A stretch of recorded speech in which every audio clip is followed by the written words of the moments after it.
participar en este foro. Iniciamos en un minutito. Muchas gracias.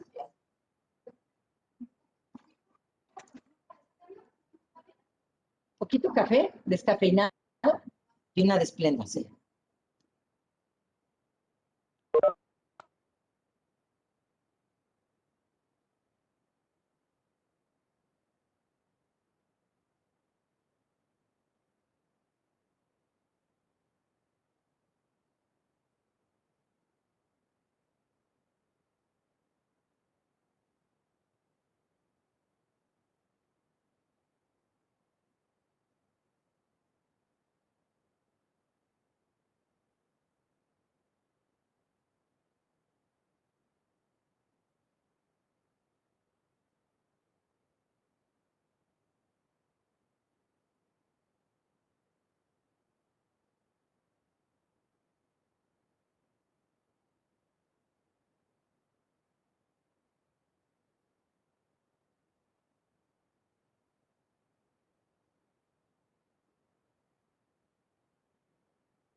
Buenos días. Yo creo que ya podemos iniciar.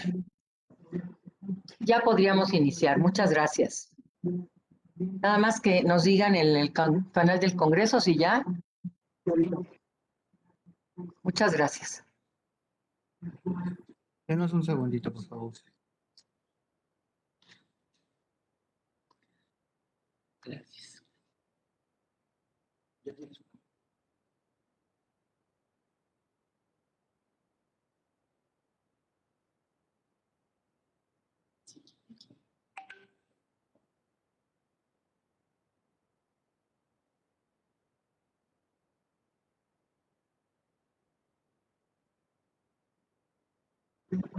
Ya nada más estamos esperando la señal por parte del Congreso para que nos permitan ya la difusión.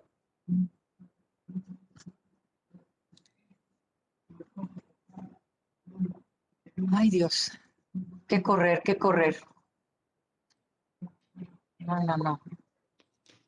Hola, senadora Lupita, buenos días. Ya estás aquí con nosotras. Gracias. Estoy lista ya, presidenta. Muchas gracias.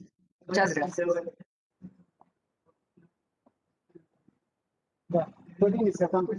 Muy bien, iniciamos. Muy buenos días. A nombre de la Comisión para la Igualdad de Género del Senado de la República, les damos la más cordial bienvenida al foro La Perspectiva de Género en los casos de mujeres imputadas. Es un gusto compartir con ustedes este espacio virtual que nos permite estar juntas y juntos en la distancia. Este foro es muy especial para nosotras, primero porque con él cerramos el ciclo de eventos que hemos realizado en el marco del 25 de noviembre, Día Internacional para la Erradicación de las Violencias contra las Mujeres, y lo hacemos justo el 10 de diciembre, Día Internacional de los Derechos Humanos y último día de los 16 días de activismo por la erradicación de la violencia contra las mujeres. En este marco, nuestras actividades principales han sido, desde luego, actividades legislativas. Esa es nuestra vocación y nuestro trabajo. Y debo decirles que en estas últimas 3 semanas hemos aprobado iniciativas muy importantes en materia de derechos humanos de las mujeres. Aprobamos la iniciativa en materia de igualdad salarial y laboral, 2 minutas en materia de paridad para la administración pública, y también estamos a punto de aprobar la minuta de órdenes de protección que define de manera muy precisa cuáles son las órdenes de protección, quiénes son las autoridades y qué deben emitirlas y cuándo, con sus obligaciones en el seguimiento y evaluación de dichas órdenes por parte de quienes operan la justicia. En segundo lugar, este es un foro muy especial porque tendremos el gusto de analizar un tema que es poco tratado, es decir, los casos de mujeres imputadas, acusadas, que por diversos delitos, lamentablemente, no han podido librar con perspectiva de género estas acusaciones. ¿Y cuál es la diferencia si los juicios se realizan o no con perspectiva de género? Y de manera especial estamos muy contentas porque contamos con un panel de lujo. ¿Cómo no va a ser un panel de lujo? Quiero agradecer de manera muy especial a la doctora Tatiana Rein Venegas. Muchas gracias, doctora, quien es presidenta del Comité de Expertas del Mecanismo de Seguimiento de la Convención de Belém do Pará, del MESEGBI, quien nos acompaña desde Chile. Muchas gracias, bienvenida. Su presencia en este foro es muy importante. Sabemos de su apretada agenda y del esfuerzo que está realizando para conjuntar sus compromisos y poder acompañarnos. Muchas gracias, Tatiana. Para nosotras era muy importante contar con la perspectiva del MESEGBI y, por supuesto, ir con usted de la mano en esta legítima defensa de las mujeres. Gracias también a la maestra Esmeralda Lexiur Ferreira. Gracias. Es abogada feminista, luchadora incansable por los derechos humanos de las mujeres y activa defensora de los derechos en nuestro estado querido de Veracruz. Estamos seguras que aprenderemos muchísimo de su experiencia como abogada mexicana, defensora y como creadora de políticas públicas, sobre todo en un tema tan poco abordado como la defensa de los derechos sexuales y reproductivos de las adolescentes. Gracias desde luego a nuestra querida maestra Carla Michelle Salas Ramírez, también abogada defensora de los derechos humanos de las mujeres y las niñas, asesora de esta comisión y con quien hemos trabajado desde hace ya más de 16 años en nuestras vidas. Nos hemos enredado y ha sido una gran defensora de nuestros derechos y es un orgullo para nosotras como feminista insistencialista joven. Hoy nos va a compartir un tema fundamental para las claves para la incorporación de la perspectiva de género. Y por último, es un gran gusto contar con la presencia de la jueza Griselda Elizalde Castellanos, jueza de primera instancia, adscrita al juzgado del sistema acusatorio oral del Distrito Judicial de Saltillo. Le agradecemos de verdad. Muchísimas gracias, jueza Griselda. Sabemos que forma parte del tribunal y ha tenido que conjuntar su agenda para acompañarnos. Muchísimas gracias, de verdad. Jueza, estamos seguros que su experiencia como juzgadora en el tema de la legítima defensa en un caso de violencia doméstica, que es el que nos va a compartir, nos permitirá aprender de su experiencia. Como pueden ver, todas nuestras invitadas son magníficas, no solo por los conocimientos teóricos que tienen en los temas de acceso de las mujeres a la justicia y de la importancia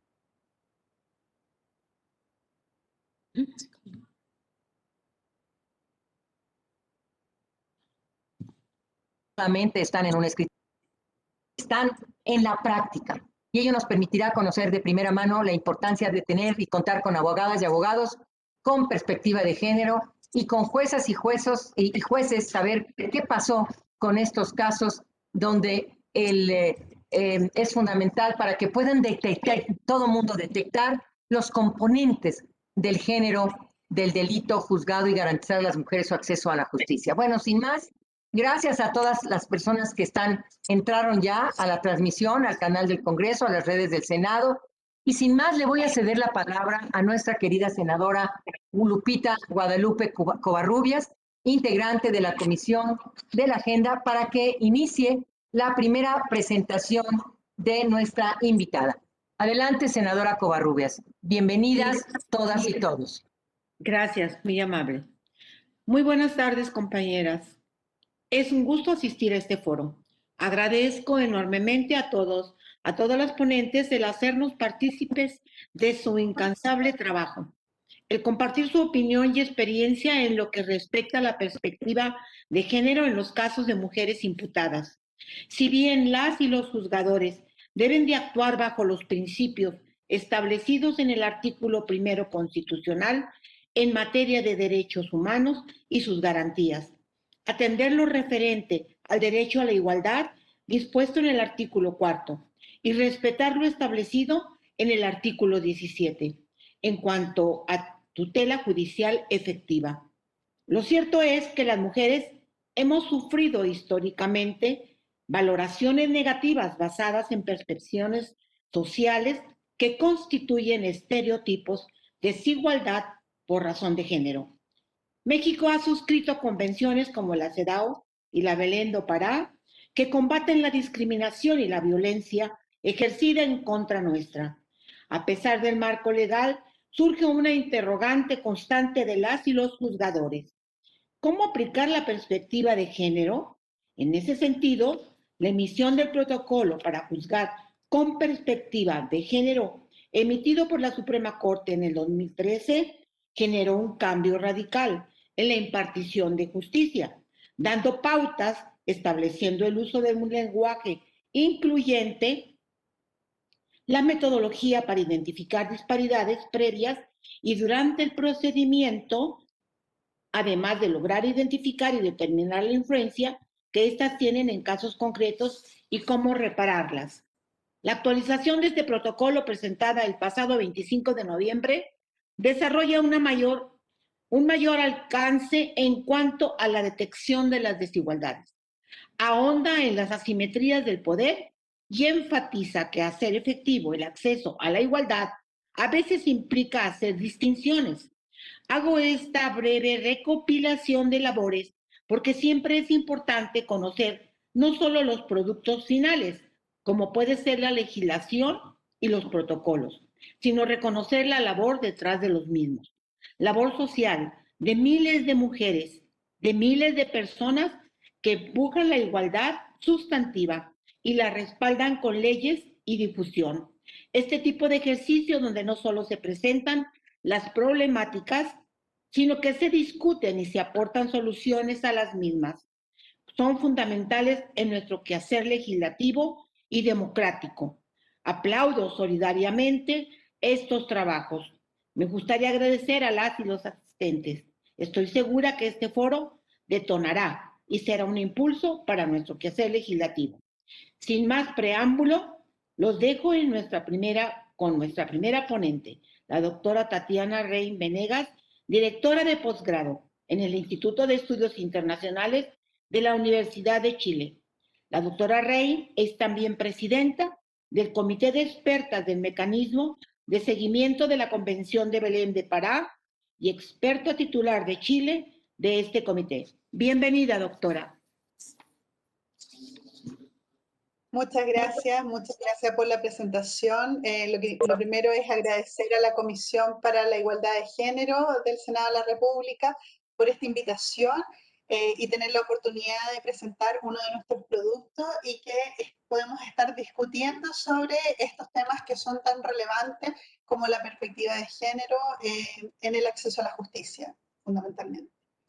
Quisiera compartirles primero una presentación para contarles lo que me invitaron a presentar.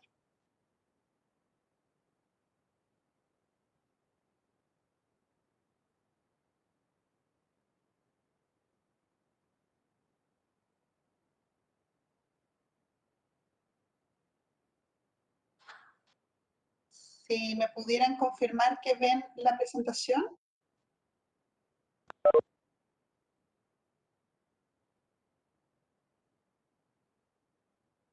No, no se ve. No. Parece que se apretó otra cosa. Voy a tener que volver a compartir porque parece que empezó a compartir una pantalla en vez de la presentación.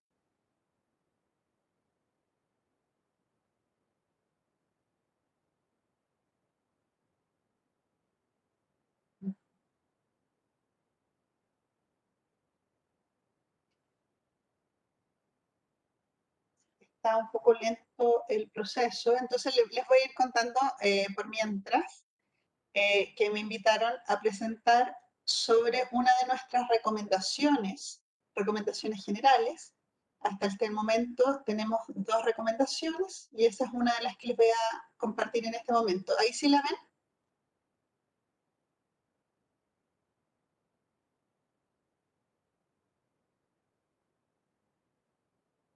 ¿Se ve la presentación?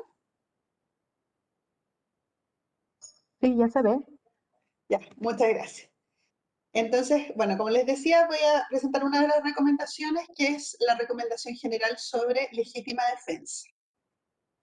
Lo primero es contarles que la Convención de Belén do Pará se adopta en el año 94 y hasta 10 años después no se crea el mecanismo de seguimiento específico.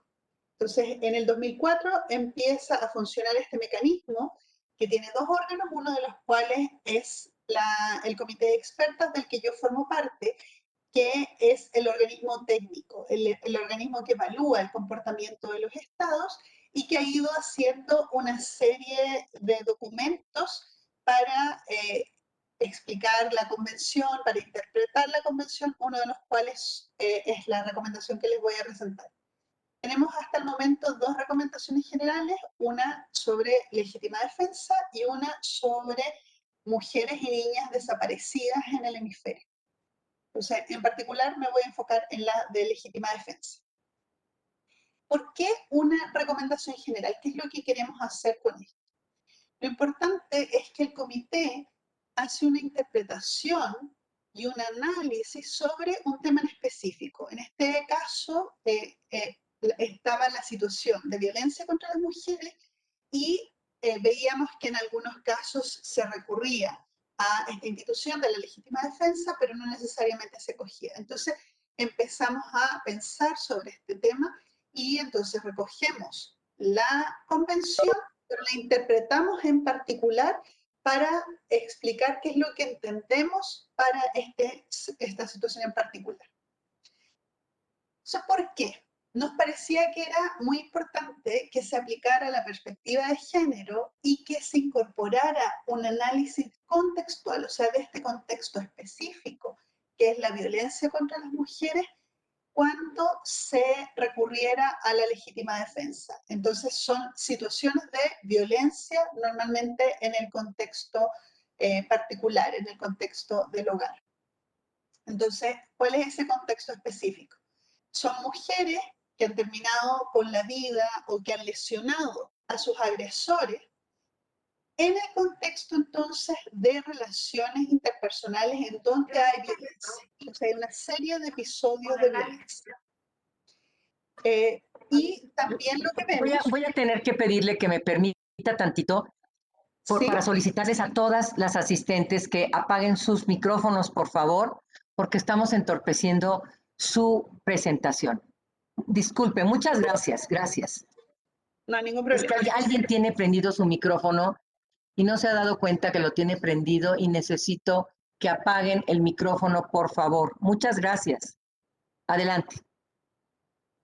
Entonces, como les decía, se trata de mujeres que han terminado con la vida o lesionado a sus agresores. Es un contexto de violencia intrafamiliar normalmente y hay normalmente problemas estructurales de acceso a la justicia. Esto lo hemos ido viendo a través del seguimiento que vamos haciendo del cumplimiento que hacen los estados de sus obligaciones. Vemos que constantemente hay una exclusión de las mujeres al acceso a la justicia, que hay muy pocas sentencias en temas de violencia hacia las mujeres, que hay mucho menos sentencias que son condenatorias. Entonces, este es el problema estructural. Y entonces estamos viendo qué pasa con estos casos y entonces el procesamiento sería por homicidio o lesiones, considerando que hay un contexto que es de violencia que puede ser dirigida directamente hacia la mujer o hacia sus familiares. Entonces, ¿qué es lo que buscamos? Que los operadores de justicia puedan entender que la reacción de las mujeres no puede ser medida con los mismos estándares que se utilizan tradicionalmente en el ámbito del Poder Judicial. Entonces, eso es lo importante, entender la importancia de la perspectiva de género, el incorporar el contexto en que se dan estos casos. Entonces, ¿qué es lo que vemos? Lo que fuimos viendo es que hay elementos que normalmente se exigen para la legítima defensa, y entonces, ¿cómo consideramos que esos elementos también se pueden considerar, pero aplicando la perspectiva de género? Entonces, normalmente, cuando hay legítima defensa o cuando se reclama que hay legítima defensa, se supone que hay una agresión ilegítima. Por lo tanto, hay una agresión, no hay una provocación de por medio y la persona lo que está haciendo es defenderse. Esto es lo normal, el contexto de cualquier tipo de delito. Y entonces lo que nosotros decimos es que en este caso es importante que se incluya este fenómeno en particular de la violencia basada en género. Entonces, esa agresión ilegítima puede no ser inmediata en ese momento específico, pero hay un contexto en donde hay violencia y la mujer está sufriendo, la mujer y tal vez su familia, sufriendo distintos actos de violencia que pueden ser físicas, psicológicas y de las distintas maneras en que la define la Convención de Belén-do Pará. Tiene que haber, para que haya legítima defensa, la inminencia o la actualidad de la agresión. Esto es lo normal y entonces en cualquier delito se espera que está la agresión y la persona reacciona.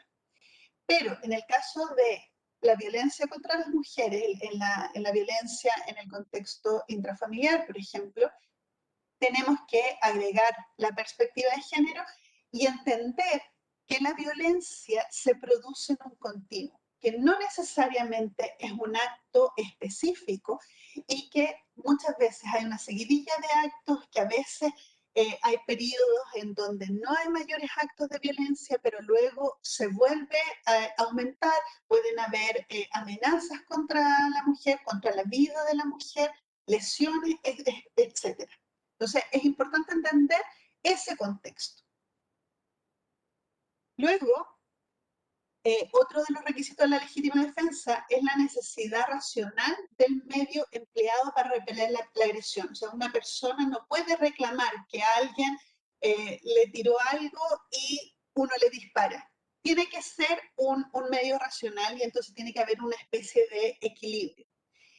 En este caso en particular de la violencia contra las mujeres, lo que nosotros decimos es que hay que incorporar entonces la perspectiva de género en el análisis de las herramientas o de las alternativas con las que cuentan las mujeres. Y la proporcionalidad está vinculada con la continuidad de la agresión. Entonces, lo que les decía antes es que hay una seguidilla de actos que las mujeres no necesariamente reaccionan o no necesariamente reaccionan en ese momento específico, y cuando lo hacen con los medios que tienen a su alcance, teniendo en cuenta su fuerza, también poniéndola en el contexto de la fuerza que puede tener su pareja. Entonces, todos estos elementos hay que considerar. Finalmente, en la legítima defensa se exige la falta de provocación. Y en este caso lo que nosotros decimos es que también hay que incorporar la perspectiva de género. ¿Y esto en qué se traduce?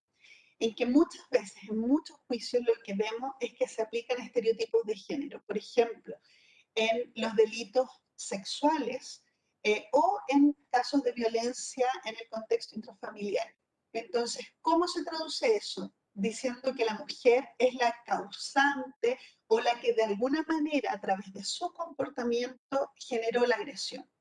Entonces, lo que nosotros decimos es que en este caso tiene que considerarse eso y de las distintas formas que se tienen, evitar la incorporación de estos estereotipos. Ahora, nos parece que hay que valorar la prueba de una manera específica. ¿Y qué implica eso? En todos los casos de violencia contra las mujeres se inicien de oficio, sin dilación, investigaciones que sean serias, imparciales, efectivas. Entonces, cualquier caso debiera dar inicio a un proceso para que efectivamente las mujeres vayan viendo además que están teniendo acceso a a algún tipo de justicia. Lo otro es que vemos que tanto cuando hay un delito de connotación sexual como cuando hay violencia en el contexto intrafamiliar, el trauma que se genera es muy grande. Y esto lleva a que a veces haya imprecisiones en las declaraciones que puedan hacer las mujeres. Esto tiene que estar presente en la valoración de la prueba y saber que no necesariamente están mintiendo y que por eso se contradicen, sino por el trauma que han sufrido.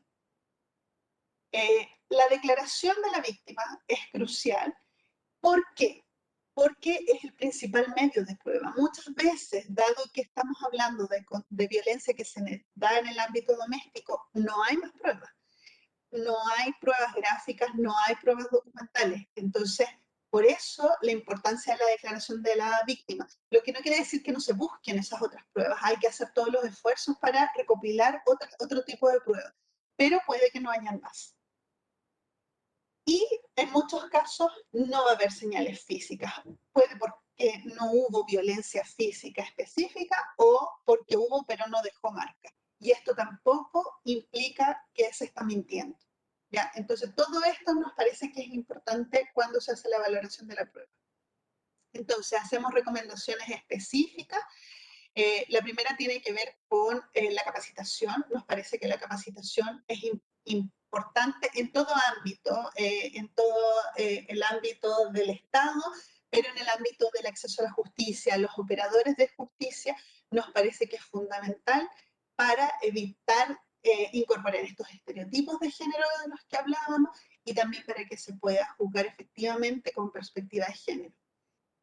Y reforzando los distintos esfuerzos que se hagan para incorporar la perspectiva de género. Esto puede implicar tener algunos protocolos, la misma capacitación, a lo mejor distintos módulos para que se compartan experiencias, experiencias positivas, por ejemplo, y los esfuerzos que se puedan hacer para ir avanzando en esta dirección.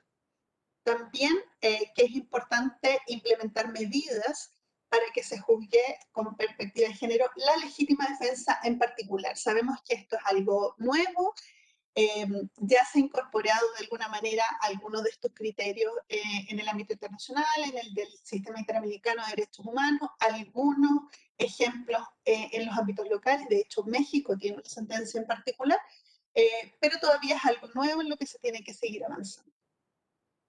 Otra recomendación es asegurar la incorporación de los estándares internacionales en la valoración de la prueba. En este ámbito hay bastante desarrollo, tanto en el sistema internacional como en el sistema interamericano, y muchas veces es bastante desconocido desde los operadores de justicia, entonces también nos parece que es muy importante que se pueda avanzar en esta dirección.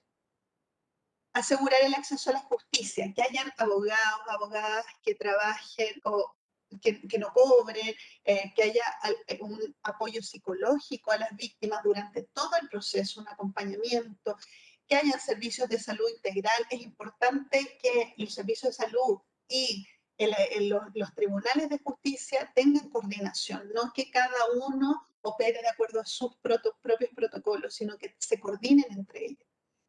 Y que haya acceso para todas las mujeres, independientemente de si son indígenas, por lo tanto se necesita algún tipo de interpretación en lengua indígena o de señas, si hay algún tipo de discapacidad, etc. Entonces, que se incorpore a todas las mujeres y no a ciertas mujeres que cumplen con ciertos estándares y para las cuales es más fácil a lo mejor aplicar esto. Que se cuente con personal especializado. Ese personal especializado nos parece no solo que tiene que estar capacitado en línea con la primera recomendación, sino que también que sean personas que pueden tener una atención suficientemente empática para esas mujeres. Y finalmente, nos parece que es necesario contar con espacios dignos, agradables, que no se revictimice más, que las mujeres no tengan que contar sus experiencias varias veces, que no tengan que contarla en la ventanilla de acceso al tribunal, que sea entonces con respeto a la situación que han vivido, también sabiendo que la violencia contra las mujeres se produce a lo largo del tiempo, lo que les decía, a través de un continuo de violencia, y que es muy difícil salir de eso. Y para salir de eso se requieren años. Para hacer una denuncia se tardan las mujeres en promedio 7 años. Por lo tanto, si los espacios en donde se van a ir a hacer las denuncias o a los que se va a ir a pedir ayuda no acogen a esas mujeres, van a volver a su hogar con sus violentadores y no van a seguir pidiendo ayuda. Entonces, por eso es importante que se hagan todos estos esfuerzos. Entonces, eso es en líneas generales nuestra recomendación general. Está en la página web del MESECBI. Y bueno, cualquier pregunta, estoy disponible y lamento no poder quedarme hasta el final de este foro, pero les agradezco la oportunidad de presentar esta recomendación.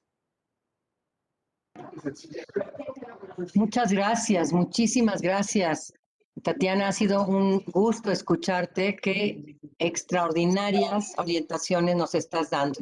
Muchísimas gracias y sabemos que tenemos una agenda repleta el día de hoy y te agradecemos de verdad tu presencia. Muchísimas gracias. Voy a ceder la palabra a la senadora Blanca Estela Piña, quien nos va a hacer el favor de presentar a nuestra siguiente ponente. Adelante, senadora Piña, por favor. Bienvenida.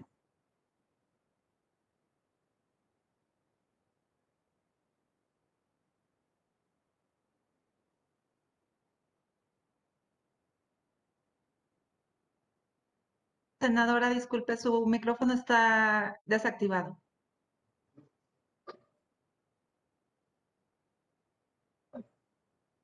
Buenos días, ¿me escuchan? Sí, muy bien. Muy bien. Les decía que la impartición de justicia en el país no escapa a los problemas relacionados con la violencia de género. Recientemente, el caso de Mónica Esparza, quien pasó 7 años en prisión por delitos que no cometió, visibilizó graves problemas en la procuración e impartición de justicia en los casos de mujeres imputadas en nuestro país. En México, al menos 40% de las mujeres detenidas han señalado sufrir algún tipo de agresión sexual al momento de su detención. Otro problema es la gran cantidad de mujeres que se encuentran presas sin una sentencia, así como en el que las mujeres en nuestro país cuenten en promedio con más tiempo de condena que los hombres por los mismos delitos, como lo señala la organización gubernamental Reinserta, más bien la organización no gubernamental. La impartición de justicia no puede omitir que en muchos casos las mujeres imputadas padecen contextos de violencia y vulnerabilidad durante sus procesos. Esto requiere modificar la teoría del delito para darle un enfoque de género.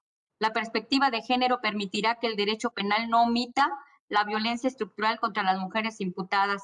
Saludo los esfuerzos reflejados en este panel, compañeras. Estoy segura de que juntas podemos avanzar en la atención de esta problemática. Y también agradezco y saludo a todas las compañeras ponentes en este foro y lógicamente voy a presentar a la compañera Esmeralda Alexiur Ferreira.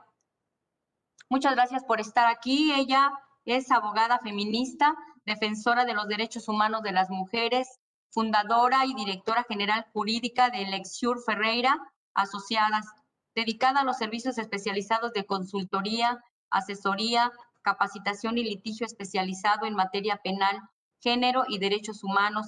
En casos de feminicidio, trata de personas y de desapariciones de mujeres y niñas. Creadora de políticas y estrategias en materia de violencia de mujeres y desaparición de personas en el estado de Veracruz. Muchísimas gracias por estar aquí. Bienvenidas a todas y por favor, adelante. Muchísimas gracias, muy buena tarde. Agradezco desde luego la invitación a la Comisión para la Igualdad de Género del Senado de la República. Muy honrada de estar con todas ustedes y compartir estos momentos, un tema que es de suma relevancia. Muchísimas gracias por la invitación. Voy a compartir una presentación que es muy breve, pero que justo permite, voy a esperar por ahí, creo que no sé si me pudieran comentar nada más. Ahí está ya tenemos la imagen. Muchas gracias. Bueno, el tema que voy a abordar el día de hoy, que es un tema que desde luego conlleva muchísimos elementos y que podría darnos para esto y muchísimos otros planes, como también el tema que van a abordar mis compañeras, tanto Carla como la jueza Griselda. y Perdón, lo que también ya Esmeralda, tú abordó, estás, desde luego. perdón, Esmeralda, ¿tú estás llevando el PowerPoint o te lo están llevando de mi oficina? Yo lo estoy llevando, senadora. Ah, nada más para que le quites las barritas del lado izquierdo y lo podamos ver mejor. Si puedes, si no, así lo dejamos. No te preocupes. Adelante. Perfecto. Sí, claro, está, ¿verdad? Sí, sí, muy bien. Muy bien, muchas gracias. No, entonces, les comentaba que justo lo que necesitamos abordar el día de hoy es justo el tema de la defensa de las mujeres en el marco de los derechos sexuales y reproductivos, violencia feminicida. En otras palabras, lo que voy a abordar en estos minutos, y que insisto es un tema bastante amplio, es un tema que ha venido resonando desde las organizaciones de la sociedad civil y peor aún, es una realidad constante para las mujeres en el país. Mujeres que han sido procesadas, que han sido investigadas, que han sido sentenciadas por cometer el delito de aborto y en algunos otros casos de forma también sumamente enrarecida han sido también procesadas, sentenciadas o investigadas en el menor de los casos por temas de homicidios que son considerados dolosos en contra de hijas o hijos recién nacidos. Entonces, ese es un tema que si bien se habla de forma infinita y siempre se dice que a las mujeres criminaliza, voy a presentarles concretamente algunas cifras que nos van a dar cuenta de que esto no es un mito. Y también les voy a presentar de manera muy breve los aspectos generales de 3 casos en los que he tenido la oportunidad de colaborar. Para estos efectos es importante establecer que, al igual que lo estableció Tatiana en la participación anterior y como seguramente lo va a ver Carla Michelle y la jueza Griselda, vamos a tener que poner y plantar en la defensa para los derechos de las mujeres, sobre todo que son procesadas, es indispensable considerar con algunas herramientas previas para poder conocer estos elementos. La primera es la interseccionalidad, reconocer que las mujeres las hay diversas, es decir, cuando hablamos de mujeres, no únicamente tenemos que precisar o poner la atención en una mujer adulta, sino también en aquellas que son niñas y que son adolescentes, particularmente en nuestro país, en donde las estadísticas de la OECD para el 2019 nos indican que las niñas menores de 14 años son las que más han sido víctimas de violencia sexual en México. Entonces, hablar de las niñas, hablar de las mujeres, hablar de las adolescentes, pero también hablar con las demás discriminaciones que se cruzan, vamos a tener entonces un cúmulo de discriminaciones a los que justo podemos entender y encontrar a través de la interseccionalidad, que nos permite establecer cómo hay otros niveles de discriminación, como ser pobre, vivir en un estado social o ser mujeres indígenas. Cuando se trata de esta combinación, es una combinación letal que empeora y que ocasiona peores estragos en el tema de la defensa de los derechos contra las mujeres o de los derechos de las mujeres. Las otras herramientas que tenemos indispensable, ya lo abordaba Tatiana, es el tema de la perspectiva de género, una herramienta con la que tenemos que convivir, que ya ha sido sumamente sentencias diversas que nos ha generado la Corte Interamericana y también por la propia Suprema Corte de Justicia, con la famosa jurisprudencia 22, que en pautar cómo tenemos que, indispensable para poder identificar estereotipos, poder cuestionar los hechos y poder cuestionar las pruebas con las que se abordan los casos donde intervienen las mujeres, siempre estando de fondo el tema de la desigualdad y discriminación hacia las mujeres en el país. Y el tema de la perspectiva de derechos humanos, que tenemos que poner en el centro que tenemos un Estado que tiene obligaciones constitucionales previstas en el artículo 1 constitucional de prevenir, proteger, respetar y garantizar los derechos humanos, y cómo esa perspectiva, la idea de dónde falla el Estado de estos procesos, el Estado mismo ha sido el Estado femenino. Justo el tema de la igualdad y no discriminación es lo que está de fondo cuando vemos los procesos que se abordan en relación con el tema de la defensa de las mujeres que están procesadas, investigadas o que en su caso llegaron a obtener una sentencia en donde concretamente fueron puestos en escena o en el ente la falta de capacidad que tuvieron para producir el elemento esperado, que es el de ser madre. Entonces, en la medida en que los procesos se encuentran que las operadoras y operadores de los sistemas de justicia no tienen esta perspectiva de derechos humanos y esta perspectiva de género, es claro que los principios de igualdad y no discriminación pues nunca van a hacerse presente en ningún tipo de proceso. Al parejo de esto, vamos a encontrar entonces que es indispensable cuestionarnos en esos derechos y en estas pruebas, estamos refiriéndonos en un caso concreto, es decir, ¿es una mujer o es una niña? ¿Es un adolescente? ¿Es una persona adulta mayor? ¿Es una mujer adolescente con discapacidad o una persona migrante? O también podemos encontrar a una mujer, por ejemplo, de una comunidad indígena, que son de los casos que vamos a abordar el día de hoy. Y bueno, sin adentrarme mucho, decir en esta dinámica que cuando hablamos de la perspectiva de género, pues justo tenemos que tomar en cuenta la jurisprudencia de la primera sala relativa al método para aplicar la perspectiva de género en los casos, porque creo que por ahí Carla nos va a poder meter un poquito más de este tema. Pero sí es importante decir que en el caso concreto de la defensa de los derechos de las mujeres, esto se hace frente al Estado. Es decir, ¿por qué existe una defensa a favor de las mujeres que están siendo procesadas? Porque hay un Estado que las está acusando. En los temas de aborto y de homicidio particularmente, quienes inician el proceso de investigación siempre es el Estado.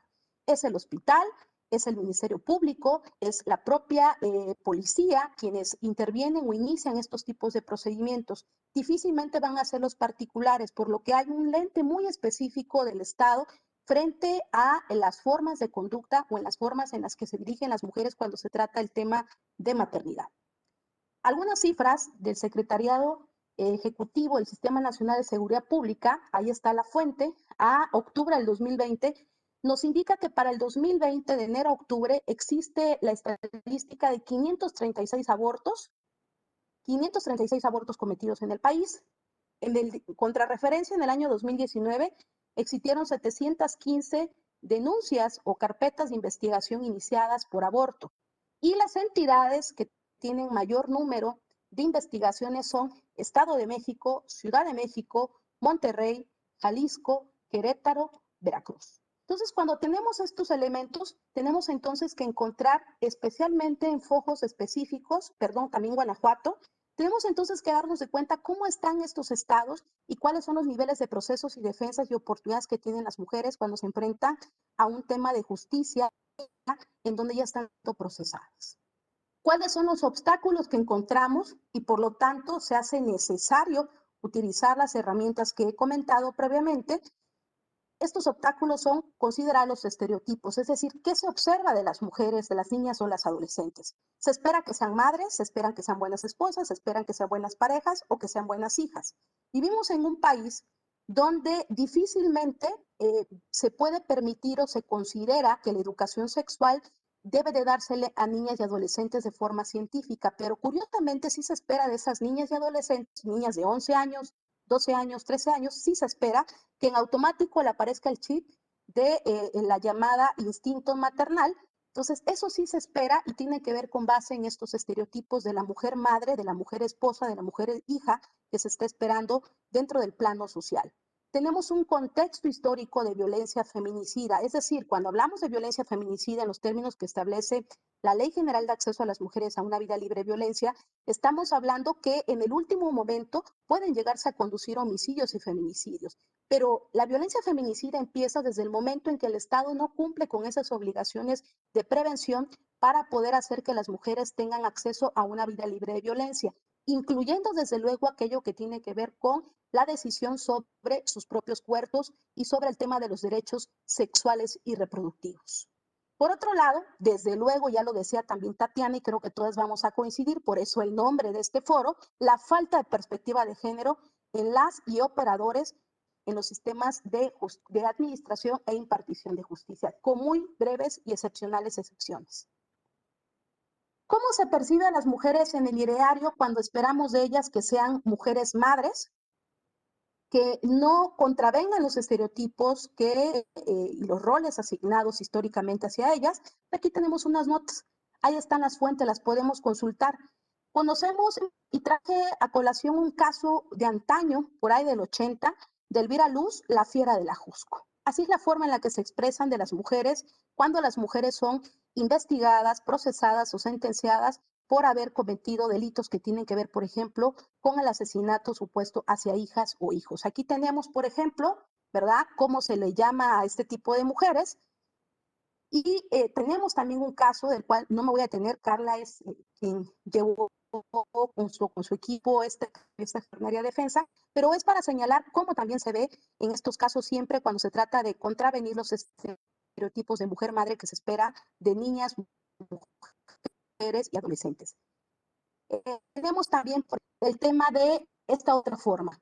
¿Qué encontramos cuando hablamos de la defensa de procesos de las mujeres, de la investigación de los delitos, donde particularmente en Veracruz, por ejemplo, si bien no tiene el delito de aborto una sanción privativa de la libertad, es decir, las mujeres no tendrían que estar pisando la cárcel, los reclusorios por este tipo de delito de aborto para el caso concreto de Veracruz, lo cierto es que de todas maneras terminan siendo ingresadas a los reclusorios porque siempre se busca la forma de que si no es aborto, entonces tendrá que ser un homicidio.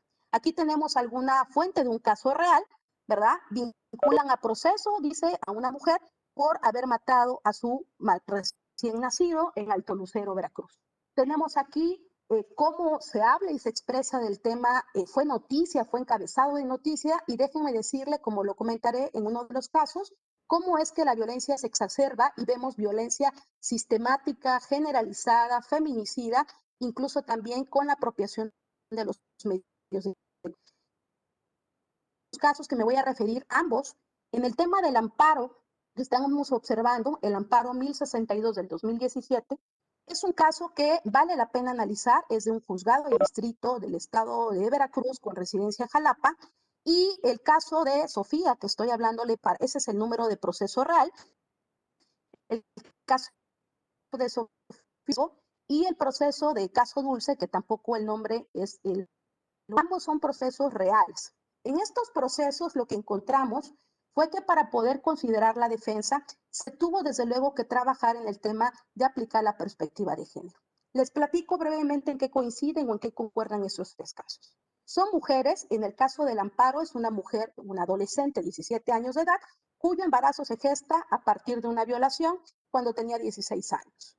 En el segundo caso, en el caso de Sofía, es una chica de 18 años de edad cuando es procesada e ingresada al reclusorio, que queda embarazada producto también de una violación cuando tenía 17 años de edad.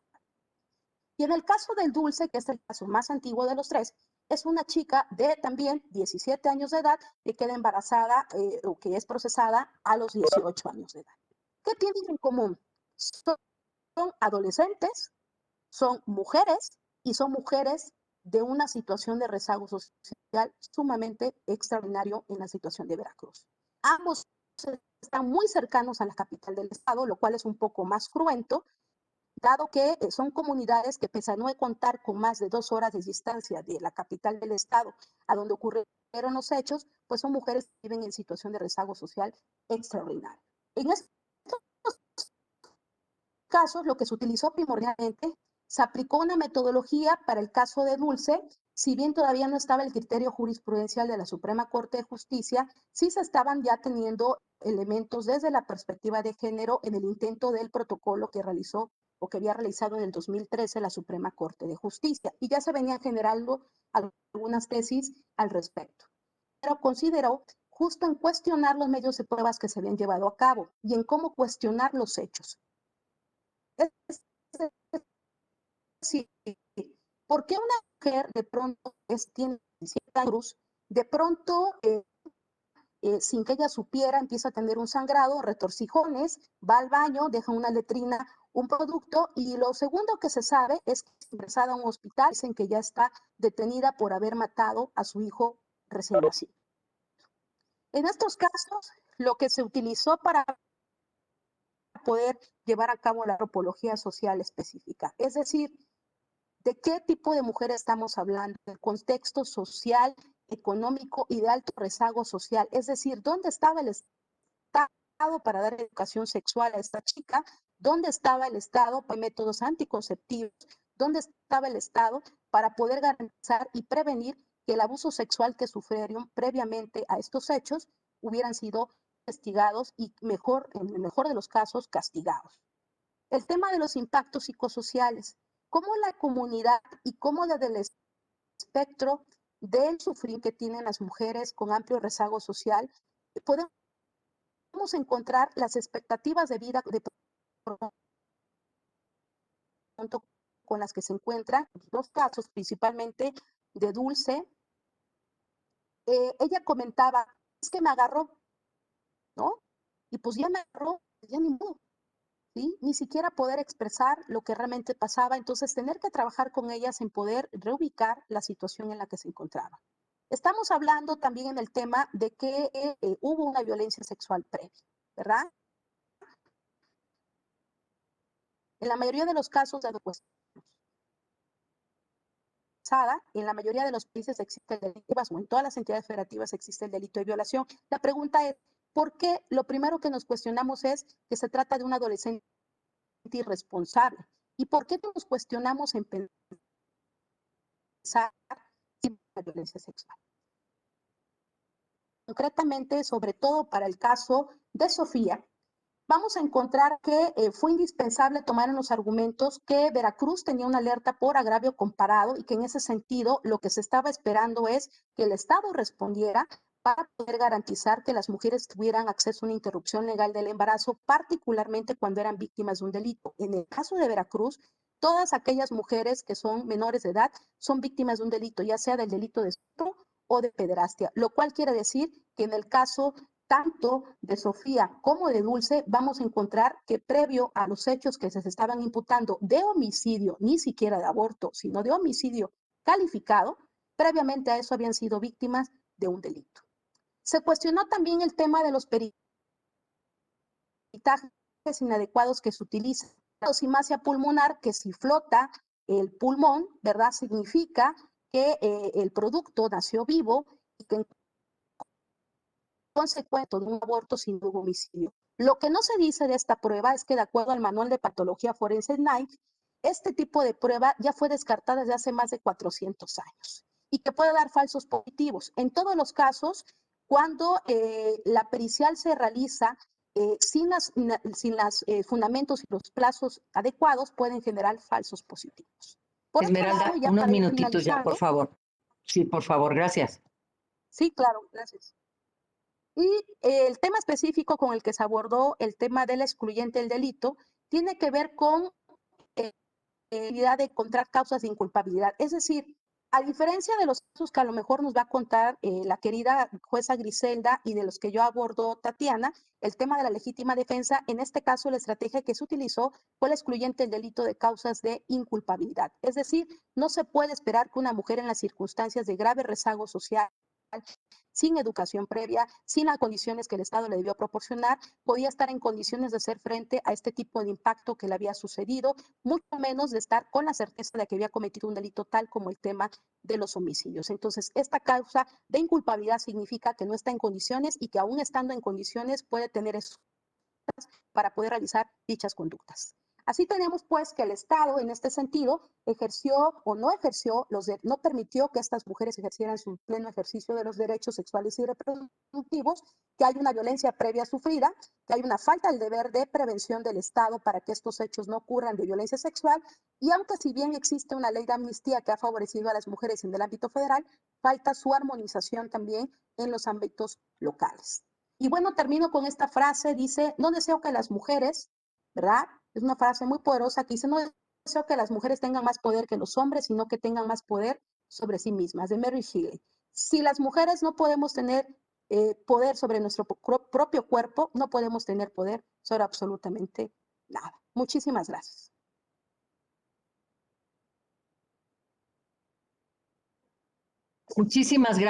Muchas gracias, querida Esmeralda, extraordinaria la exposición.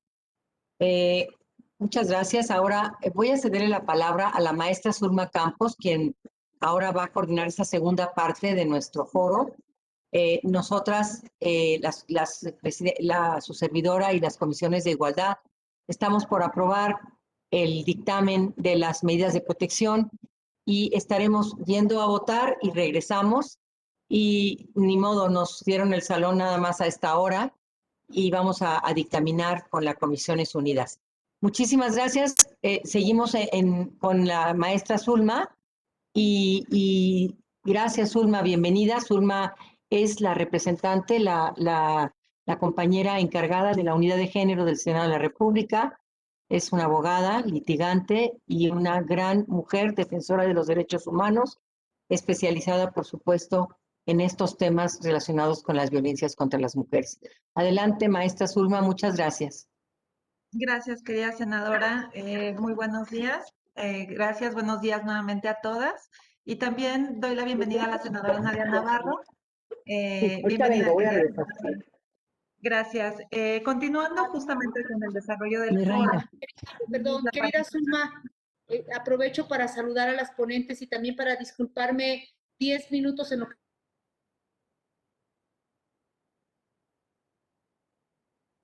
estoy. Muchas gracias. Gracias, Zulma. Gracias, senadora, con gusto. Y bueno, pues continuando, como lo decía la senadora Marta Lucía Mitchell, nos acompaña también el día de hoy Griselda Lizalde Castellanos. Ella es jueza de primera instancia adscrita al Juzgado de Sistema Acusatorio Oral del Distrito Judicial de Saltillo para hablarnos del tema de violencia doméstica y legítima defensa. La jueza en 2018 fue galardonada en la categoría juez o jueza del año dentro de los premios Justicia evaluados a nivel nacional. Fungió como jueza relatora de un caso de legítima defensa en el contexto de violencia de género contra una mujer. En el mismo destacó por su estrategia de litigación con perspectiva de género y la sentencia absolutoria fue la primera en su entidad federativa en este tipo de casos. Bienvenida, jueza, la escuchamos con atención.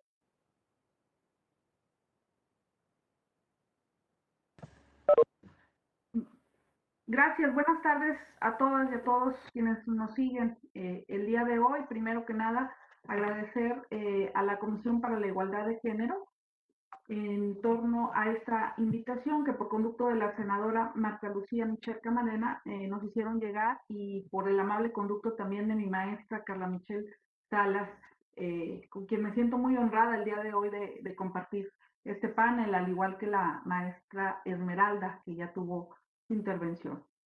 Sin más, lo que les voy a compartir es el contexto de esta sentencia, a la cual ya se ha aludido, en haber determinado un tribunal de enjuiciamiento acá en mi estado, en Coahuila, respecto de un caso de homicidio cuya acusada era una mujer víctima de violencia.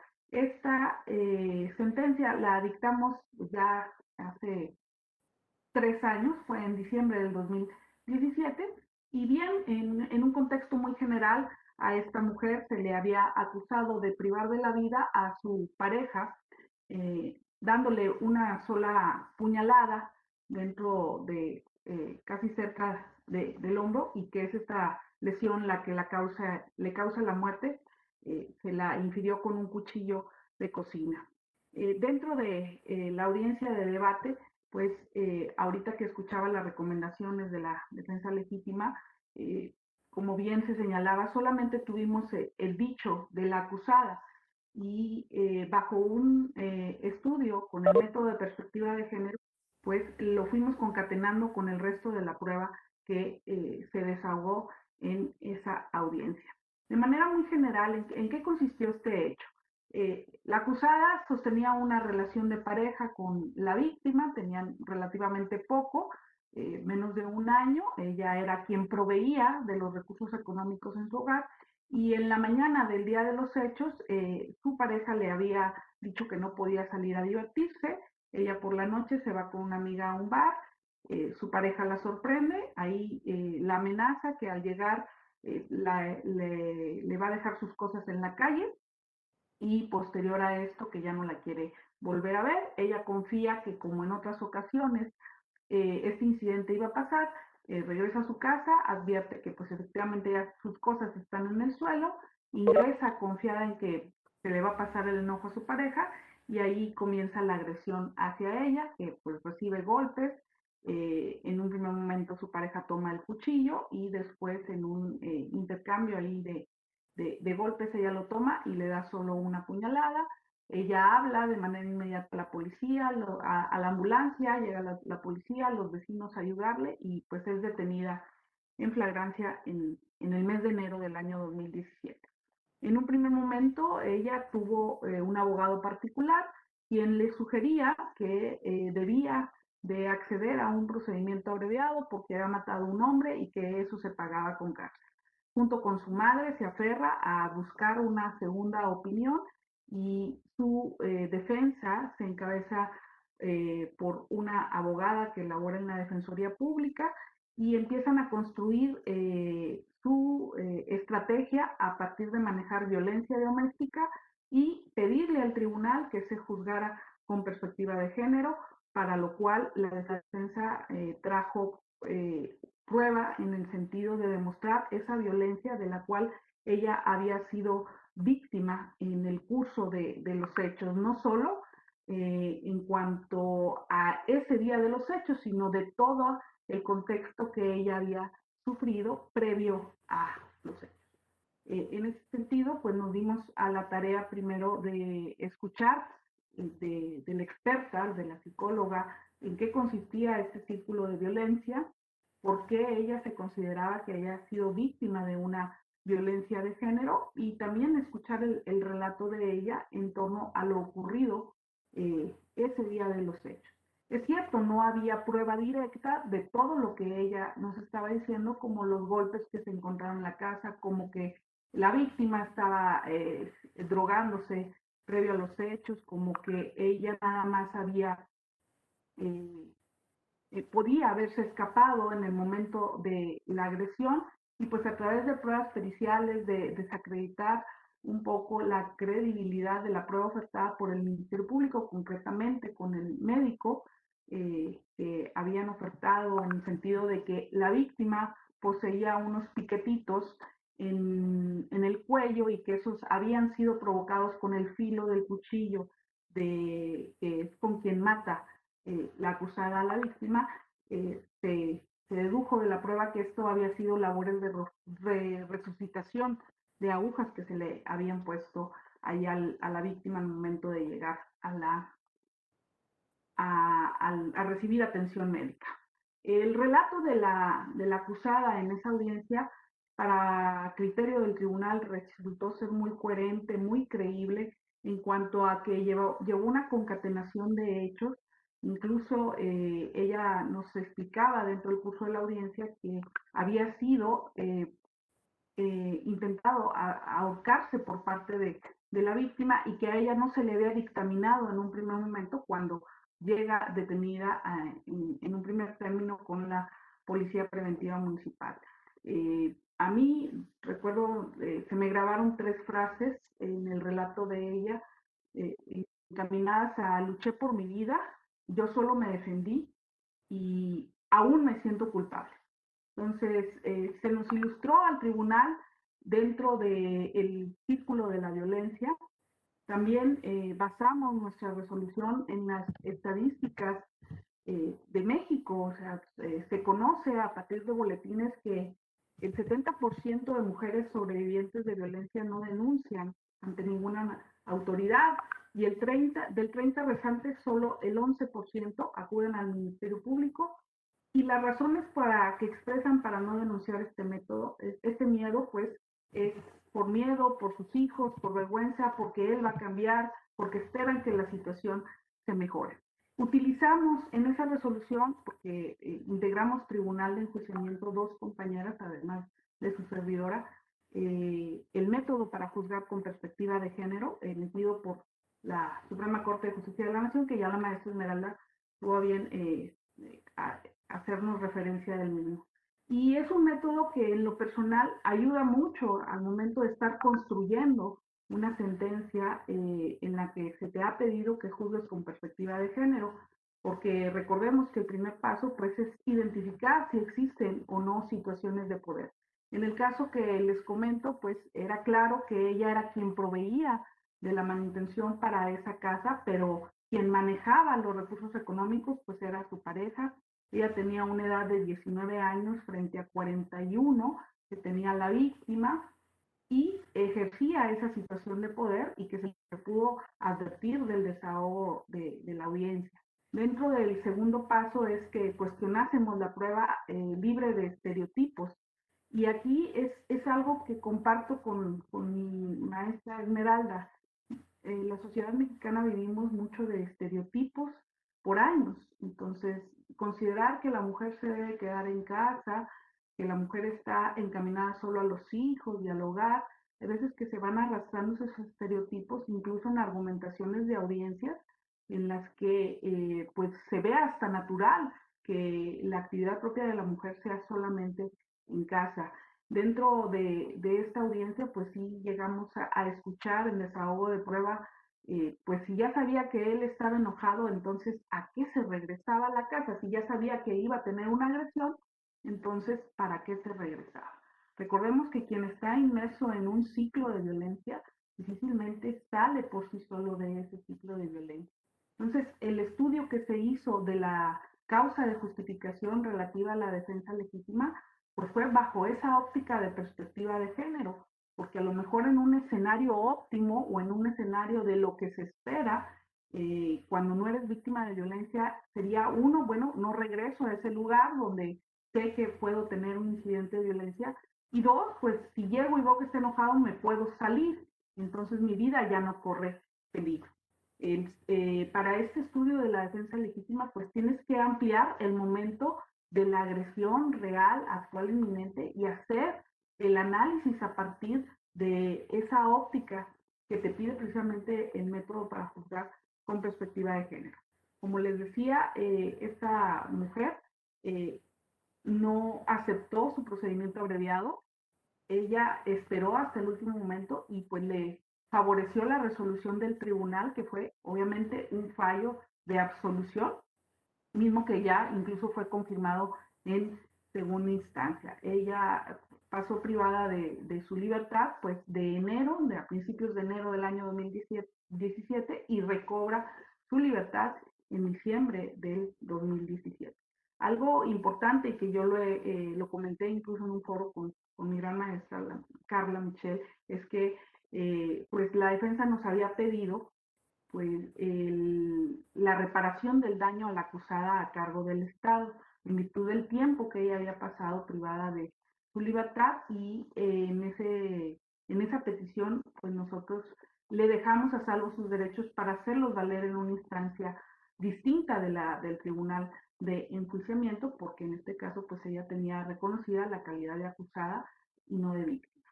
¿Qué experiencia nos dejó esto? Pues que tenemos todavía mucho camino por hacer en materia de perspectiva de género, porque recordemos que no solo es investigar, es juzgar con perspectiva de género, sino que también se investigue con esta perspectiva de género y que te aporten los elementos dentro de una audiencia de esta perspectiva de género. ¿A qué voy?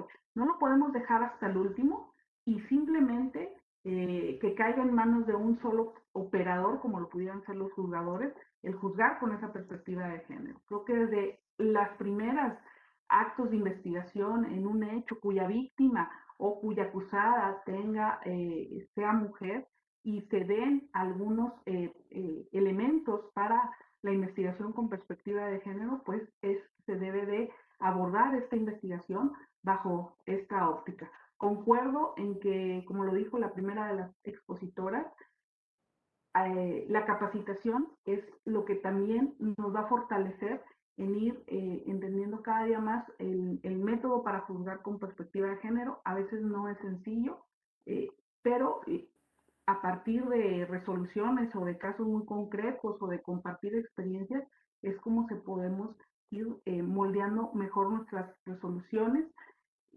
Lo platicaba con mis compañeras en esa audiencia. Yo soy una creyente del sistema penal acusatorio.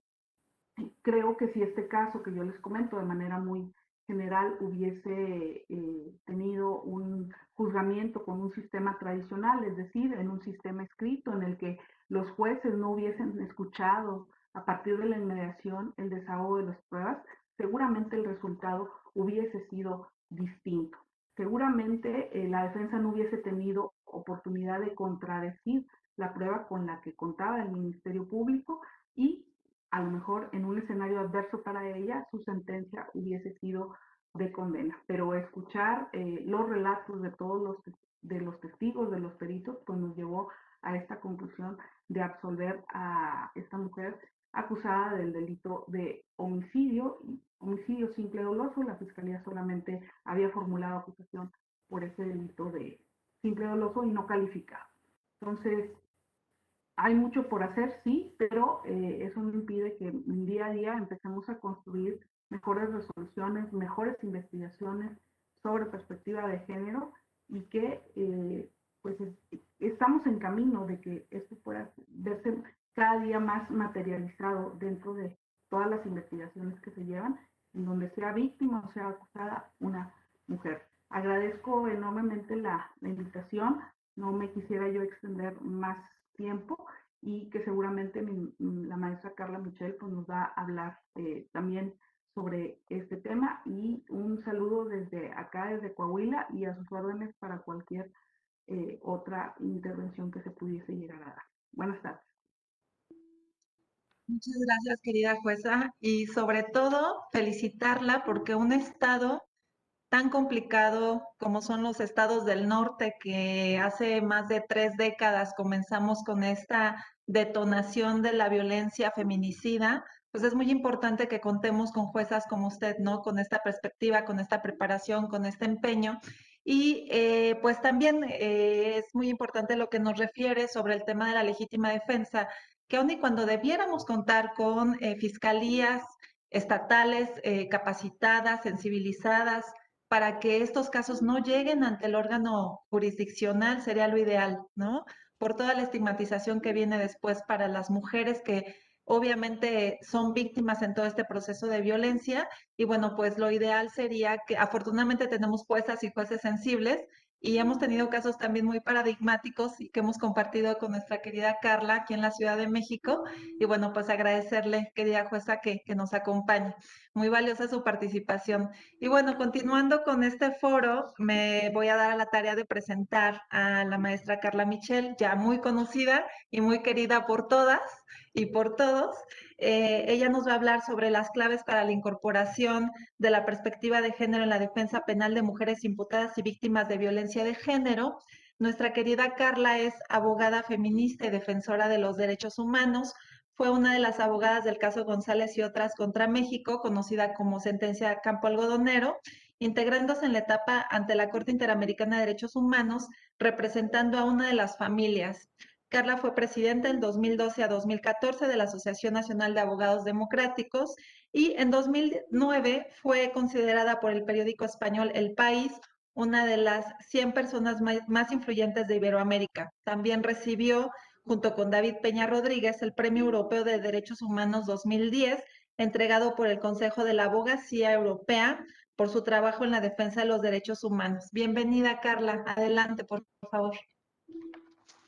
Muchísimas gracias, querida Zulma, y bueno, pues por supuesto agradecerle a la Comisión de Igualdad el haber convocado, el haberse decidido convocar en el marco de los 16 días de activismo a este foro con este tema en particular, que para mucha gente todavía genera dudas, genera preocupaciones, pero que es un tema necesario y urgente abordar, no solamente desde el ámbito legislativo, sino también, por supuesto, y ya lo ha mencionado nuestra queridísima jueza Griselda, la importancia que desde la judicatura también se termine de entender que la metodología para incorporar la perspectiva de género no es algo únicamente, no es una metodología que solo se tenga que utilizar para los casos donde las mujeres son víctimas de violencia, sino que justo esta metodología es necesaria, es útil en aquellos casos donde las mujeres están como imputadas, como acusadas, precisamente para visibilizar esas situaciones de desigualdad y de violencia que pudieron haber influido en involucrarlas en la comisión de ese crimen.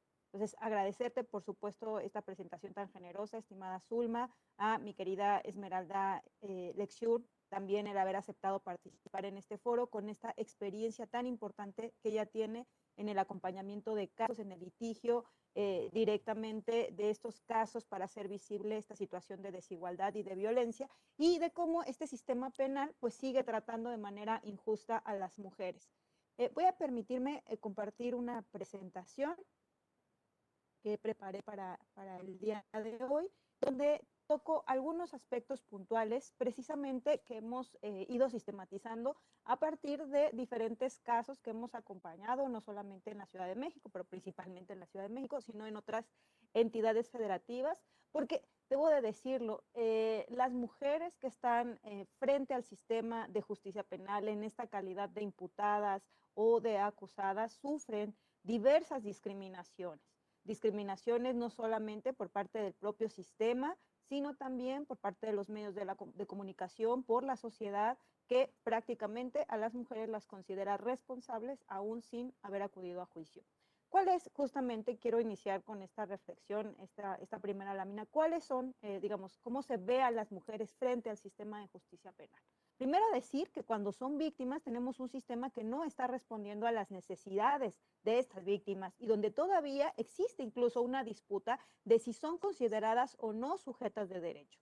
O sea, eso es algo que todavía tenemos que litigar cuando estamos como asesoras jurídicas, es decir, acompañando a las víctimas para que la institucionalidad les reconozca sus derechos, y se enfrentan a un sistema que simplemente no actúa o es sumamente lento.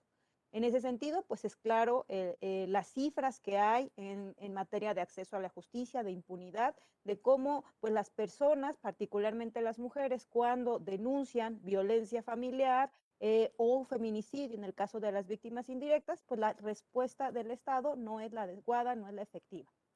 Pero por el otro lado, tenemos a las mujeres que están en calidad de imputadas o acusadas, donde, como ya mencionaba al inicio, pues básicamente han sido sentenciadas por una sociedad, por parte de los medios de comunicación y por las autoridades, muchas veces jurisdiccionales, sin un juicio previo.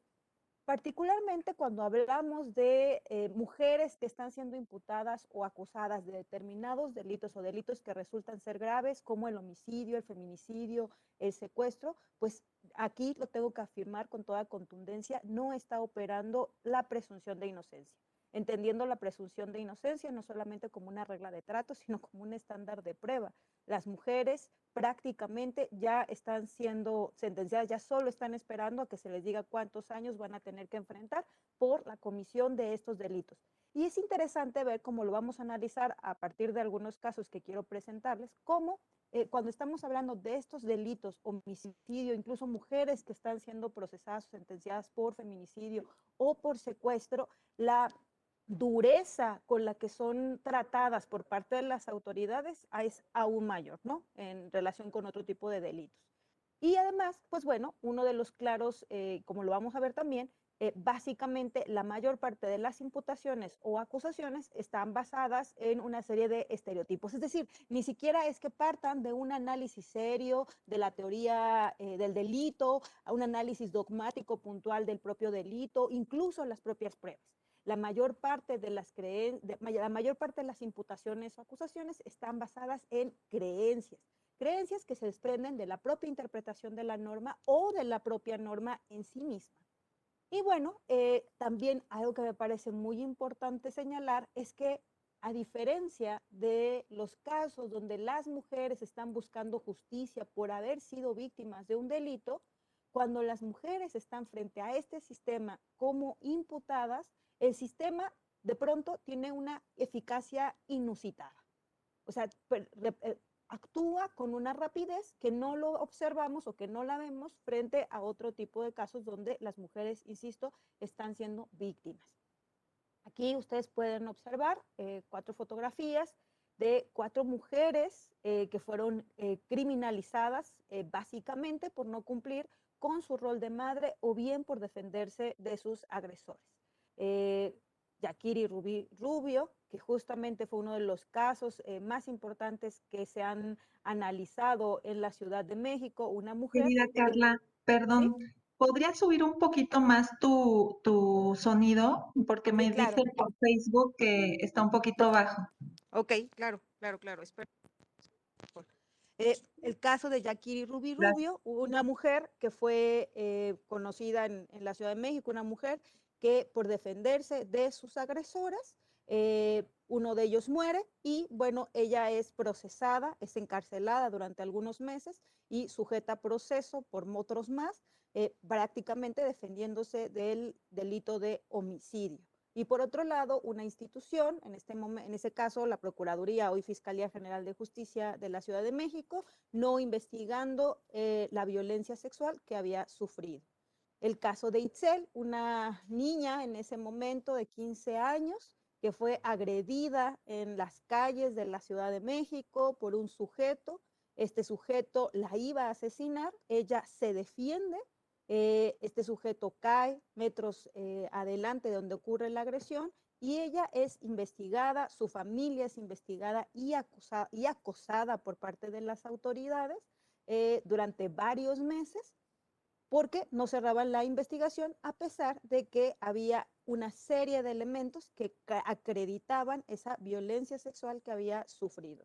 Aquí es importante mencionar que en el caso de Itzel, esas agresiones ocurrieron en un lugar muy cercano, muy vigilado de la Ciudad de México, y bueno, pues la sociedad ni nadie acudió a su auxilio durante la agresión que sufría. Daphne McPherson, una mujer que tuvo un parto fortuito y precipitado en una tienda departamental y bueno, ella fue detenida, procesada, sentenciada por el delito de homicidio calificado en agravio de su hija recién nacida, una mujer que no recibió la atención médica necesaria y fue sentenciada y bueno, finalmente logró su libertad después de estar varios años injustamente presa.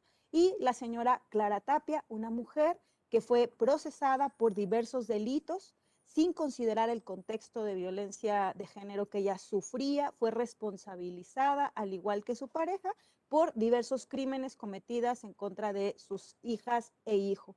Ella estuvo igualmente varios años presa hasta que justamente incorporando la perspectiva de género se logró establecer durante el juicio que ya no tenía posibilidades de actuar, ya no era una autora de esos crímenes porque en realidad había sido víctima también de un contexto de violencia.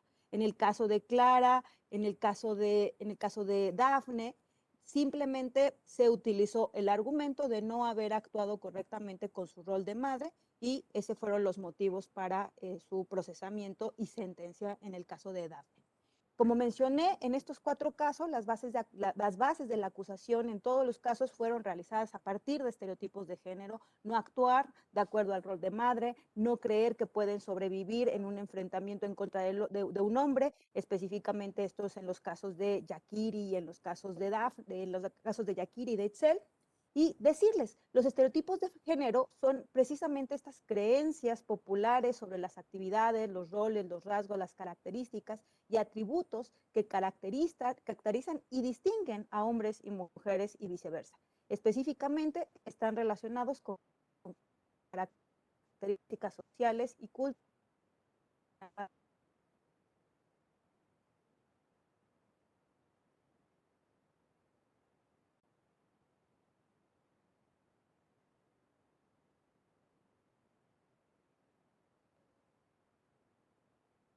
Perdimos la conexión, querida Carla, no sé si nos escuchas.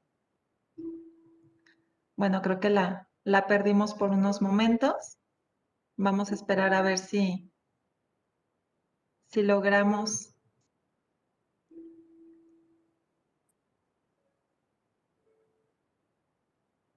Si logramos, ya estamos de regreso. Gracias, Carla. Perfecto, ya me había espantado. Bueno, como mencionaba, las bases de las acusaciones fueron precisamente a partir de los estereotipos de género, por el rol de madre, por el no considerar que una mujer puede sobrevivir en un enfrentamiento cuerpo a cuerpo. Decir que estos estereotipos forman parte de una construcción, de esta parte de este ideario colectivo, de cómo tiene que ser una mujer, de cómo en este sentido la vida de las mujeres se organiza en torno a la vivencia de la sexualidad destinada para como ciudadana o como mujer fiel o como esposa o como hija o como madre o como prostituta. Esos estereotipos de género coadyuvan precisamente en una serie de construcciones de categorías morales que van a ser parte de esta regulación del poder y que atraviesan necesariamente por el cuerpo de las mujeres y su sexualidad. Retomo esto que mencionaba Esmeralda, precisamente citando a Mary Shelley, de cómo pues, las mujeres que no podemos todavía en este país gozar de nuestro derecho pleno a decidir sobre nuestro propio cuerpo, como por un lado tenemos a un Estado que le niega a las niñas, a las mujeres, educación sexual, y por el otro lado insiste en someterlas a abortos indeseados, a pesar de que la legislación permite la interrupción del embarazo, particularmente en los casos de la violación. En los casos, por ejemplo, retomando los 4 casos que explico, que son prácticamente sobre legítima defensa y sobre el rol de madres, de señalar cómo justamente esos estereotipos influencian estos casos y cómo influencian no solamente la forma en la que está interpretada la norma, sino la actuación de las propias juzgadoras o juzgadores. Creemos que tenemos una sociedad que cree que las mujeres tienen que ser el sexo débil. Las mujeres somos educadas no solamente como el sexo débil, sino como mujeres que tenemos que crecer teniéndole miedo a los hombres. Hay una idea, eso también forma parte de una construcción social, la idea de la fuerza. Por eso, cuando una mujer se enfrenta a un hombre en condiciones físicas, pues la respuesta más lógica bajo esta idea patriarcal es que los hombres siempre, en todo momento, van a triunfar frente a una agresión física cuerpo a cuerpo con una mujer. Por eso, cuando una mujer logra defenderse en un contexto de violencia, pues simplemente no se le cree. Y entonces lo que ocurre es que se recurren a estereotipos donde esa mujer seguramente se aprovechó de cierta situación de debilidad del hombre, ¿no? Que eso fue básicamente lo que ha pasado con los casos de Yakiri, o lo que pasó con los casos de Yakiri y con los casos de Itzel, porque simplemente para la sociedad y para las autoridades no es creíble que una mujer pueda derrotar en un encuentro físico a un hombre. Entonces, la respuesta patriarcal siempre va a ser esa. Por supuesto, hay otras formas que también tenemos que cuestionar de la legítima defensa, particularmente en los casos de violencia doméstica, cuando esa muerte del agresor o del tirano no se da precisamente en estos contextos de enfrentamiento, sino que las mujeres esperan efectivamente a que puedan estar dormidos y en ese momento los privan de la vida. Bajo ese contexto, también es posible considerar que se actualiza la legítima defensa, evidentemente analizado los elementos de la legítima defensa en clave de perspectiva de género. Y también, cuando decíamos sobre estos estereotipos que van a estar presentes, veíamos en los casos, particularmente de Clara Tapia, en el caso de Daphne McPherson, el rol de madre. Cómo a partir del instinto maternal se establece una exigencia social en la cual una madre tiene que hacer todo lo posible para salvaguardar y proteger a sus hijos, independientemente de las circunstancias en las que se encuentren. En el caso de Clara, la exigencia por parte de las autoridades, por parte de la sociedad, es que ella tendría que haberse puesto incluso en riesgo para evitar que se le causara cualquier tipo de daño a sus hijas e hijos. Sin embargo, dadas las circunstancias de Clara, ella hizo lo que desde su perspectiva era lo necesario para que sus hijas y ella sobrevivieran. Sin embargo, eso no fue analizado por parte de las autoridades y en su momento fue procesada y afortunadamente no se le sentenció, sino que se logró precisamente que el juez, en este caso esto es un caso del sistema penal mixto, eso fue muy interesante porque el mismo juez que le dictó el auto de formal prisión fue el juez que finalmente decide liberar. Y esto a partir de aportar y de que el propio juez aceptara una serie de pruebas, de que escuchara directamente de la voz de Clara, pues las circunstancias y la situación de violencia, tortura, como ella en algún momento lo narró, vivió. Y en el caso de Daphne, donde también está esta exigencia del rol de madre, de actuar a partir de su instinto, es una mujer que, como había mencionado, tuvo un parto fortuito, un parto precipitado en un baño público. Cómo las autoridades, cómo la sociedad, en este caso del estado de Querétaro, le exigía a Daphne, tendría que haber respondido frente a unas circunstancias como las que he mencionado. una mujer que tendría que haberse sobrepuesto al dolor, a la impresión de no saber que estaba embarazada y pensar que tenía un problema de digestión, haber acudido a un baño, el haber tenido un parto, o sea, para las autoridades judiciales, para la sociedad en Querétaro, por supuesto para la Fiscalía, pues estas circunstancias tendrían que haberlas, en el caso de Dafne, hechas a un lado, tendría que haberse sobrepuesto, tendría que haber sacado a su hija de ese excusado y tendría que haber corrido al hospital más cercano. Esa conducta que se le exigió a Dafne y que no se le exigió a ninguna de las otras personas que acudieron a ese baño público. Me refiero al personal propiamente de la empresa, de la tienda departamental, pero no solo a esas personas, sino también a las propias paramédicas, paramédicos y por supuesto a la policía de aquella localidad que acudió ante esta situación de emergencia. Y aquí también señalar y no dejarlo de referir, este caso, en el caso de Dafne, adquirió no solamente por las características del mismo, sino también porque se dio en el sistema penal acusatorio y la posibilidad de que se graben las audiencias, pues eso precisamente permite poder no solamente a los propios juzgadores, a las propias juzgadoras, sino también a la sociedad cuestionar las decisiones o cómo se están tomando las decisiones en materia de justicia. Recordemos que en el caso de Dafne, se tuvo la grabación precisamente de la audiencia donde se daban los alegatos de clausura por parte de las partes y donde el fiscal precisamente se atrevió a comparar a Dafne con un perro, con una perra, precisamente por no actuar de acuerdo a su instinto materno, que esa fue la exigencia social y la exigencia con la que finalmente la Fiscalía pretendía acreditar el delito de homicidio calificado y que, bueno, pues en primera y segunda instancia las juezas, los jueces, magistradas, magistrados de Querétaro, pues le dieron la razón y es afortunadamente hasta que llega al Poder Judicial de la Federación donde se logra revertir esta sentencia terrible que por supuesto perpetuaba los roles de género. Y bueno, quiero ir finalizando precisamente con una frase que da Clara Tapia precisamente en el momento en el que se le va a dictar la sentencia, una sentencia que como mencioné resultó ser absolutoria. Y bueno, ella también, bueno, mandó un agradecimiento a todas las personas que la apoyaron, que creyeron en ella, que la ayudaron sin conocerla. Y ella justamente reconoce, ¿no? Dice, desde que supieron esa violencia, tortura que vivimos mis hijos y yo, ella le dijo al juez precisamente en esa audiencia donde se le dictaba sentencia, juez, yo no le pido misericordia, le exijo justicia.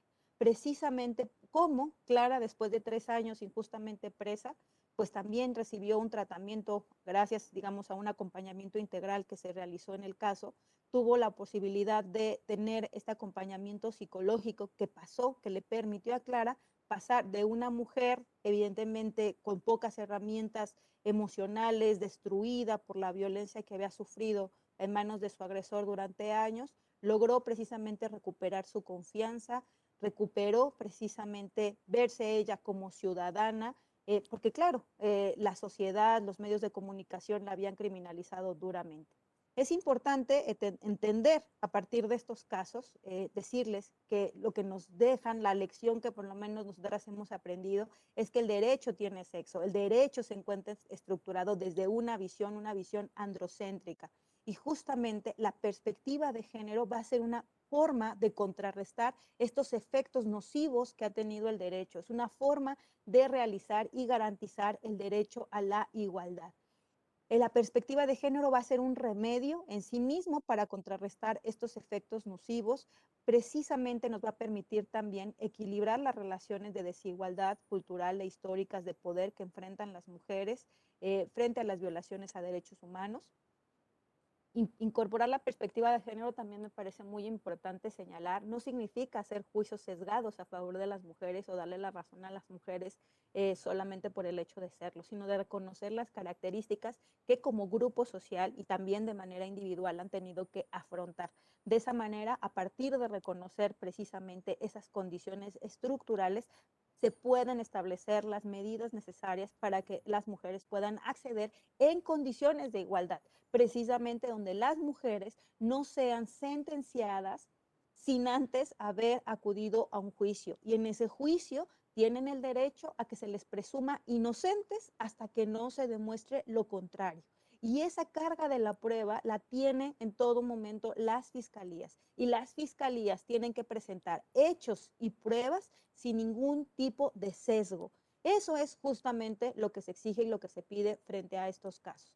Y bueno, recordarles que además esto se encuadra a la perfección precisamente en la jurisprudencia de acceso a la justicia para las mujeres y los elementos para juzgar con perspectiva de género, que tanto han mencionado mi compañera Esmeralda como nuestra querida jueza Griselda, donde se establece puntualmente cuáles son justamente estos pasos que tiene que realizar las juzgadoras, los juzgadores para garantizar la incorporación de la perspectiva de género, es decir, garantizar con su obligación constitucional de que las personas puedan acceder a la justicia en condiciones de igualdad, que eso es justamente ni más ni menos lo que se pide para las mujeres, particularmente para aquellas que están en calidad de imputadas o acusadas. ¿Qué es lo que requerimos justamente frente a estas, digamos, situaciones que hemos planteado de la falta de acceso a la justicia o el acceso a la justicia que se da todavía de forma discriminatoria y prejuiciada? Bueno, primero, decir que se requiere legislar con perspectiva de género el derecho penal. Y esto no es un tema menor.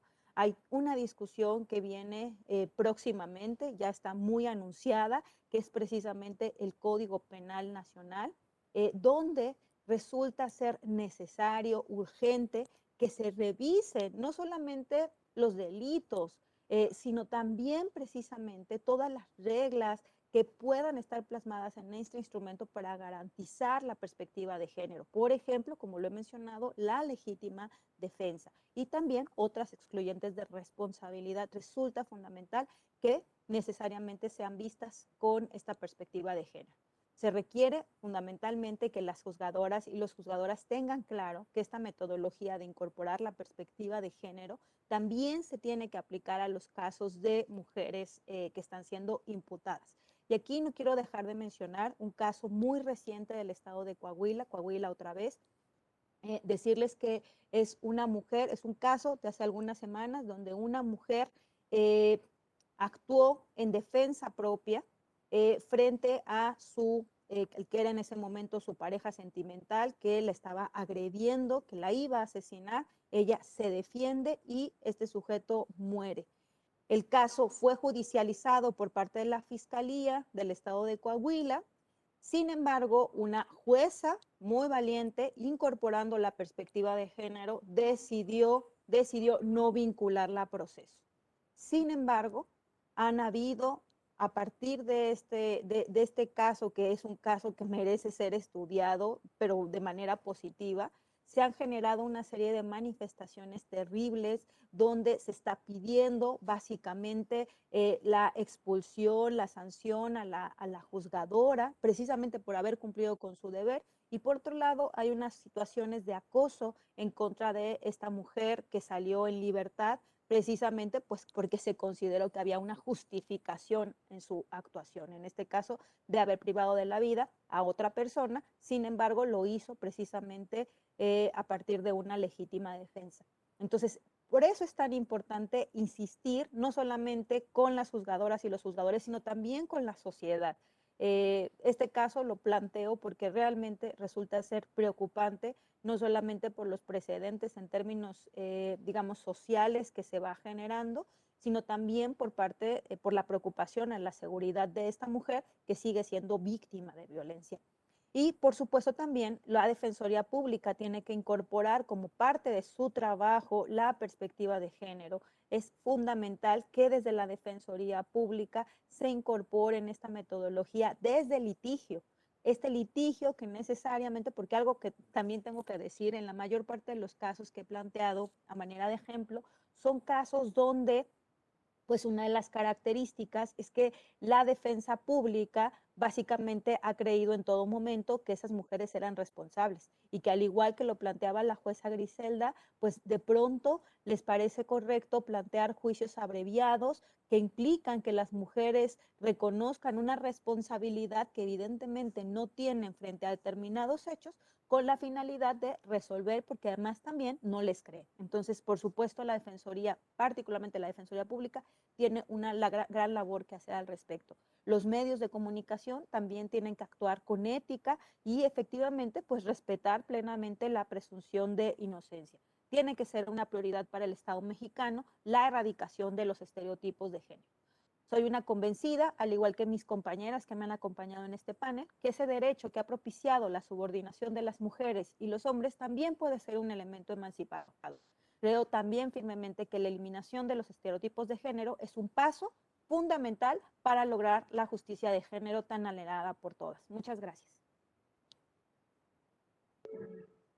Muchas gracias, querida Carla. Y bueno, pues con ella, efectivamente, muchas felicidades. Veo a Esmeralda que está aplaudiendo. Muchas gracias. Como siempre, es un placer escucharte y nos dejan grandes reflexiones las especialistas que nos acompañaron el día de hoy.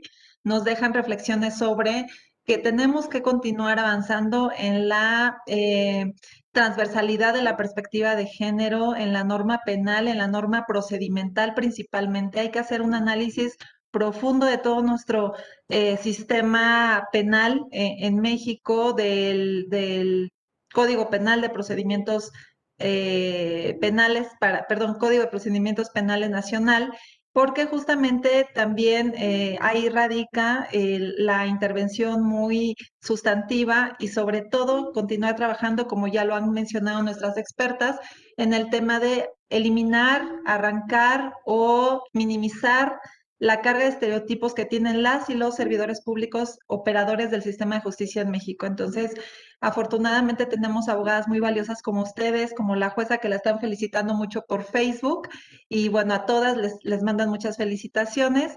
Me indican que está comenzando ya la sesión de las Comisiones Unidas que está presidiendo la senadora Malu Micher, y me pide que a nombre de ella, de todas las senadoras integrantes de la Comisión para la Igualdad de Género, les agradezca muchísimo su participación. Ha sido muy valioso contar el día de hoy con la doctora Tatiana Rein, que se tuvo que retirar por motivos de agenda, con la maestra Esmeralda Alexiur. Muchas gracias, querida Esmeralda, y un gusto conocerte y escucharte. La maestra Carla Michel también, como siempre, que es nuestra aliada, y la jueza Griselda Elizalde. Muchas gracias. Muchas felicidades, jueza, por todos los logros, y seguramente vendrán muchos mayores éxitos a favor de las mujeres. A nombre del Senado de la República les agradezco también su participación, y bueno, un placer haber continuado con ustedes en esta segunda etapa del foro. Muchas gracias y que tengan excelente día. Muchas gracias.